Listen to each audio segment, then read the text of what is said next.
Zimkhita, very good morning to you once again. How has the king's immediate family dealt with the situation? How do they feel about his conviction and sentence? Well, Ayanda, at Bumbane Great Place, it's quiet, gates are locked, there's basically no one there. That's where the king has been staying most of his life. He has since moved to his private residence at just inside Mthatha. Their children are playing outside. They don't know anything about their grandfather and father having to make way through a prison cell today. When you speak to adults, you start sensing frustration. You start sensing anger and anxiety that their brother will have to make way to Wellington Prison by midnight today. Late yesterday, we had a chance to speak to the king's sister, but wouldn't want to speak on camera because she was so emotional. She went down into tears, saying that they are literally counting hours because there is no other way that they can escape that. He needs to come into the prison today. However, she was emphasizing that they keep on praying as a family, and if this is God's will, then let it be. So when you go and speak to chiefs who are close to the family of AbaThembu, the king's family, in fact, you sense that frustration as well. How are we going to continue as this nation without our leader? So there are those high emotions at this stage as reality really starts to sink in that the king of AbaThembu needs to report to Wellington Maximum Prison by midnight today. So as far as the royal family is concerned, what is the next step? Who will take over in the time being?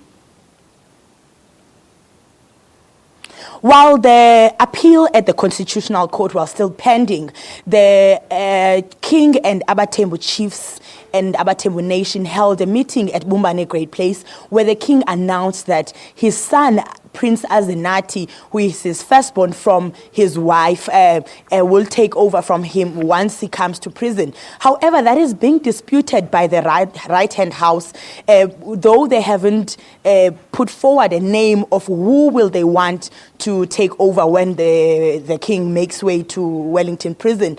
The reason why they say they don't support Azenati being put as the succession, or maybe someone who's going to take the spear after the king, is because Azenati was not born from a queen which was chosen by the nation of AbaThembu. Traditionally and customary law says a king must get married to a woman that has been seen by the nation, the lobola being paid by the nation, and that wife chosen by the nation for the king. And then the firstborn of that from that marriage will be the one who has the right to take over. And Azenati is from a wife that was chosen by the king, and the lobola was paid by the king and not the nation of AbaThembu. So there's still Azenati's name on the table from the king and his supporters, and the opposition, which is the right-hand house, saying that, well, we don't support Azenati because of these reasons that I've just mentioned. And if I can just remind you, Ayanda, the right-hand house is the house that has been for a long time saying that the king of AbaThembu must step down because he has disgraced the nation of AbaThembu. So we're still looking forward. They will announce on the 27th of this month who they think is the best candidate to take over. And according to customary law, the right-hand house normally has the right to suggest someone for the king, and the king must implement. But the issue here now, they don't see eye to eye. That is so intriguing and definitely interesting.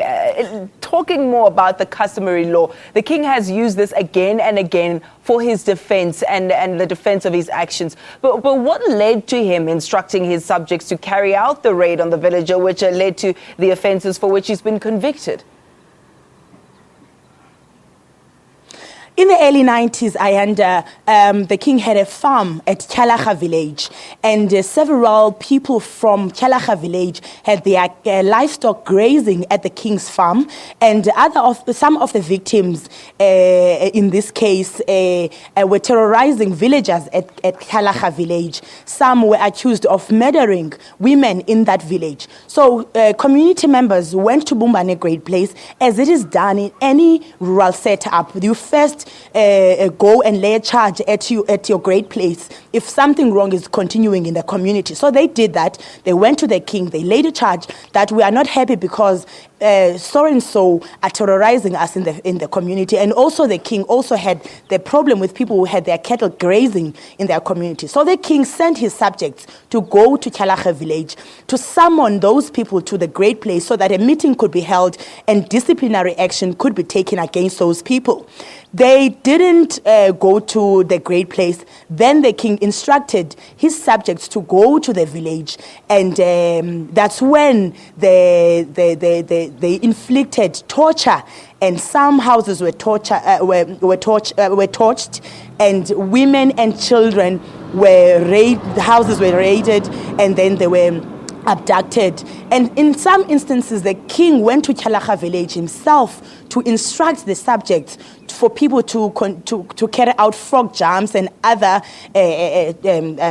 actions which not favorable with them.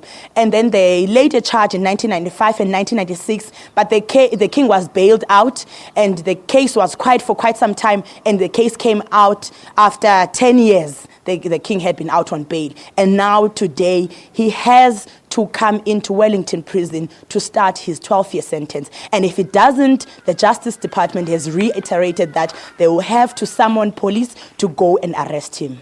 Zimkhita Manqinana coming to us live there, just outside the prison, Wellington there. Thank you so much for that context. I think it brought a lot of clarity for many of us and taking us right back and bringing us also to the day that is D-Day for the King. And we'll continue to cross live to Zimkhita throughout the course of the day here on Channel 404 on DSTV as the clock continues to tick for King Dalindyebo.